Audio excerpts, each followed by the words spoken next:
गीताई अध्याय 15 पूर्णयोग सर्वत्र पुरुषोत्तम दर्शन किंवा पुरुषोत्तम योग। श्री भगवान म्हणाले, खाली शाखावरी मूळ नित्य अश्वत्थ बोलिला, ज्याच्या पानांमध्ये वेद जाणतो वेद जाणतो। वरी ही शाखा फुटल्या तयास, ही भोग पाने गुणपुष्ट जेथे।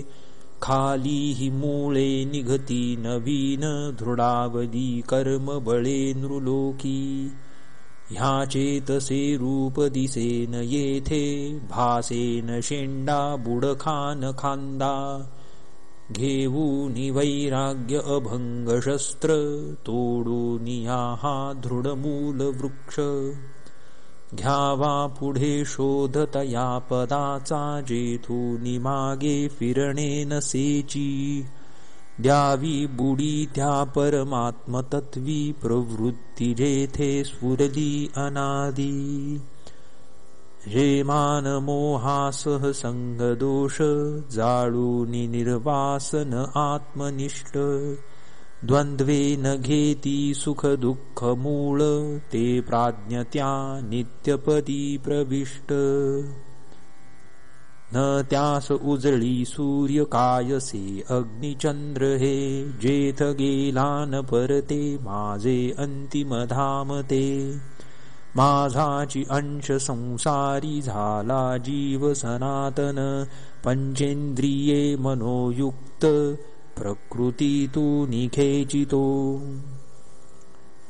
पुष्पादिकातूनी वारा गंध खेचून घेतसे, तशी घेऊनी ही सर्व देह सोडी धरी प्रभू। शोद्र जिह्वा त्वचा चक्षु घ्राण आणि कते मन, ह्या सर्वांस अधिष्ठूनी ते विषय सेवितो।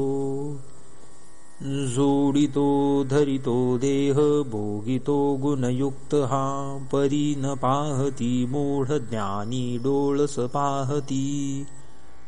योगी यत्न बळे ह्यास पाहती हृदयस्थित, चित्तहीन अशुद्धात्मे प्रयत्नेही न पाहती।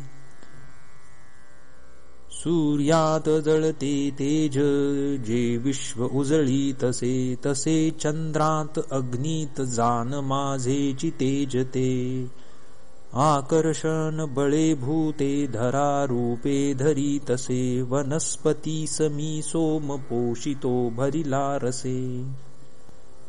मी वैश्वानर रूपाने प्राणी देहात राहुनी, अन्येती पचविचारी प्राणापानास फुंकुनी। सर्वांतरी मी करितो निवास, देतो स्मृती ज्ञान विवेक सर्वा। समग्र वेदास ही मीची वेद्य, वेदज्ञ मी वेद रहस्य करता।